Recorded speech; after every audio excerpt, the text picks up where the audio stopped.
इंसान की खुद को दूसरों से जज करने की टेंडेंसी बहुत पुरानी है, कोई नई बात नहीं है।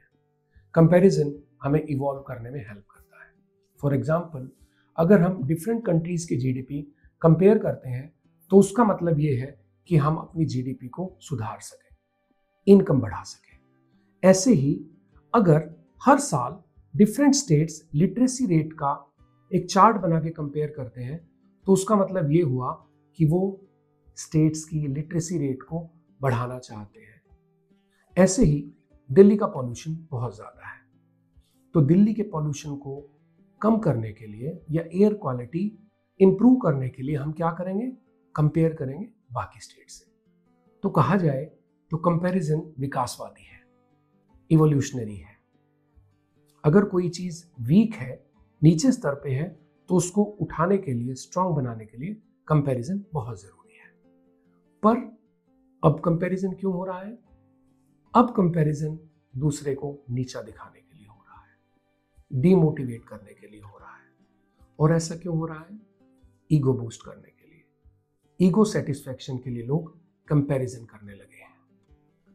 हम लोगों ने अपने दिमाग में इमेजिनरी स्टैंडर्ड्स बना लिए हैं, कैटेगरीज और कहें तो रेफरेंस पॉइंट, जिनके बेसिस पे हम चीजें कंपेयर करते हैं। कंपैरिजन वो किसी भी चीज का हो सकता है।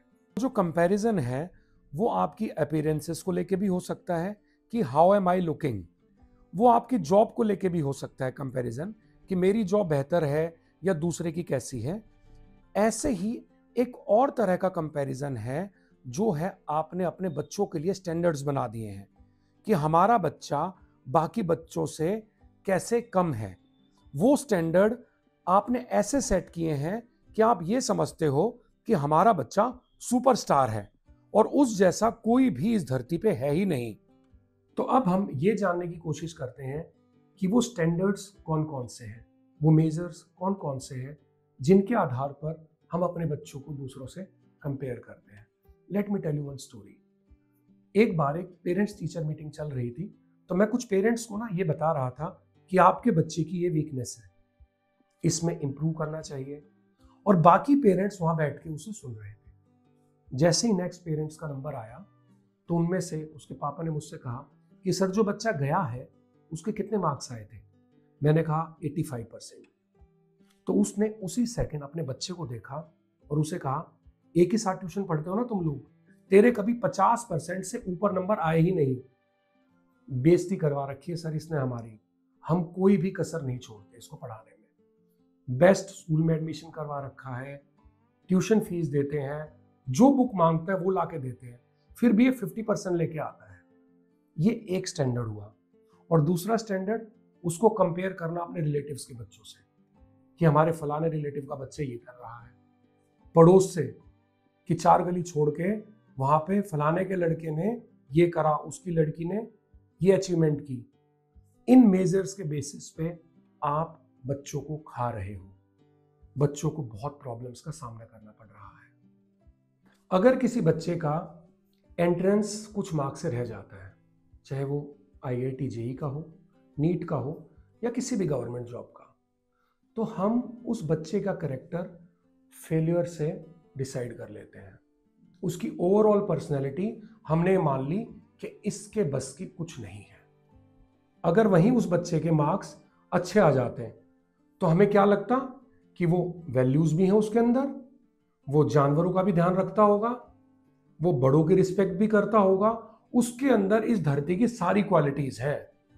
और वहीं 40% मार्क्स आ गए या वो फेल हो गया तो हमने एक पिक्चर बना दी कि ये ना तो टीचर्स की रिस्पेक्ट करता है और फ्यूचर में क्रिमिनल भी बन सकता है और ये कुछ कर ही नहीं पाएगा अपने जीवन में। इवन टीचर्स भी ऐसा ही करते हैं। उस बच्चे के जिसके कम मार्क्स आते हैं उसके मुंह पर बोल देते हैं कि तू फ्यूचर में कुछ नहीं कर सकता। जब नंबर ही नहीं आए तो तू क्या करेगा? आपको जो पिक्चर बनती हुई नजर आ रही है ना, उसके पीछे के बैकग्राउंड को हम नहीं देख रहे हैं और ना ही हम देखना चाहते हैं कि बच्चा क्या पता किसी मेंटल प्रॉब्लम से जूझ रहा हो, उसके दिमाग में क्या चल रहा है वो जानने की हम कोशिश ही नहीं करते हैं। जस्ट थिंक कि अगर आपका बच्चा आपको ये कहे कि हमारा घर, हमारी कार, आपकी जॉब बाकी मेरे दोस्तों के पेरेंट्स से बिल्कुल बेकार है, या कार बहुत छोटी है, तो आपको गुस्सा आएगा, आपका मूड खराब हो जाएगा और बहुत दुख होगा, क्योंकि आपकी स्ट्रगल का आपको पता है कि कैसे कैसे आपने अपना 100% दिया और बच्चे को यहां तक लेकर आए। लेकिन एक बात को समझिए, क्या पता वो बच्चा भी अपना 100% दे रहा हो। मान लिया उसके मार्क्स कम है, वो एकेडमिकली अच्छा नहीं कर रहा है, तो ये नहीं हो सकता क्या कि वो भी अपना 100% देने की पूरी कोशिश कर रहा हो और हम उसे देख ही नहीं पा रहे हैं। बहुत ध्यान से देखें तो हमें पता चलेगा कि ये जो कंपैरिजन है, बच्चे को इसका ज़्यादा पता ही नहीं है। अगर बच्चा बहुत अच्छे मार्क्स ले आए और वो टॉप कर दे हर चीज़ में, किसी भी चीज़ में, तो पेरेंट्स सबसे पहले दूसरे पेरेंट्स को कॉल करेंगे, अपने रिलेटिव्स को कॉल करेंगे। एक टीचर जिसके सब्जेक्ट में हाईएस्ट मार्क्स आ जाए तो वो दूसरे टीचर्स को जाके बताने लगता है कि मेरे सब्जेक्ट में इस बच्चे के इतने मार्क्स आए। एक इंस्टीट्यूट से अगर कोई बच्चा एंट्रेंस क्लियर करके निकलता है तो उसका बोर्ड बना के इंस्टीट्यूट के बाहर लगा दिया जाता है। असल में जो कंपटीशन है, जो कंपैरिजन है, वो पेरेंट्स का पेरेंट्स से है, इंस्टीट्यूट का इंस्टीट्यूट से है और टीचर का दूसरे टीचर से है। ये इसलिए नहीं है कि वो ये कह रहे हैं कि तुम भी सुधार करो, वो इसलिए है कि हम दूसरों को नीचा दिखाने की कोशिश कर रहे हैं कंपैरिजन करके, और उस बच्चे को इसका पता ही नहीं है कि उसके साथ क्या क्या हो रहा है। तो अब करना क्या है, इन चीजों का सॉल्यूशन क्या है। अगर आज सोने का प्राइस 1,30,000 रुपए है तो लास्ट ईयर वो 80,000 था। हमने सोने के प्राइस को सोने से ही कंपेयर किया। आपको अपने बच्चे की परफॉर्मेंस को उसकी ही परफॉर्मेंस से कंपेयर करना है।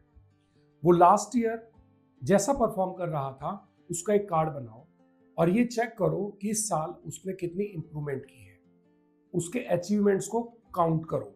ऐसे ही छोटे टारगेट में आप जो उसने कल किया था उसको आज से मेजर करो, तो उस बच्चे को आप जब उसकी ही अचीवमेंट से मेजर करोगे तभी आपके पास एक एग्जैक्ट डाटा निकल कर आएगा। अगर कोई आपको ये कहे कि सोने का प्राइस इतना है और चांदी का इतना है और उनका कंपैरिजन करे कोई, तो उसको हम मूर्ख कहेंगे, क्योंकि सोने और चांदी के प्राइस में जो डिफरेंस आ रहा है वो उनकी प्रॉपर्टीज की वजह से आ रहा है। दोनों प्रॉपर्टीज अलग अलग है, सोने की अलग प्रॉपर्टी है, चांदी की अलग प्रॉपर्टी है। ऐसे ही आपका जो बच्चा है वो यूनिक है, दूसरे बच्चों से बिल्कुल अलग है, लेकिन हम उसे क्या कह रहे हैं, उस जैसा करना है। अरे भाई, बच्चा जो है वो फर्स्ट कॉपी थोड़ी है। फर्स्ट कॉपी किन में होती है? घड़ी में फर्स्ट कॉपी होती है, शूज में फर्स्ट कॉपी होती है, कि वो उस जैसे हैं। बच्चा खुद में एक यूनिक कैरेक्टरिस्टिक लेके पैदा हुआ है, वो उसको फर्स्ट कॉपी क्यों बना रहे हैं हम लोग? पहले तो उसकी यूनिक क्वालिटीज को पहचानना है। उसका आईक्यू लेवल डिफरेंट है, उसका जो विकास हुआ है, उसके घर का माहौल अलग है।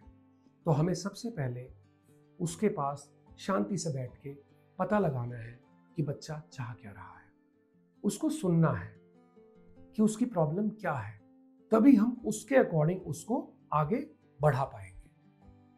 लाइफ कोई रेस नहीं है, हर इंसान अपनी अपनी लेन में चल रहा है और अपनी अपनी स्पीड के अकॉर्डिंग चल रहा है। तो सबसे पहले बच्चे की स्पीड का पता करो, उसके इंटरेस्ट का पता करो, तभी आप उसको उसकी लेन में चला पाओगे।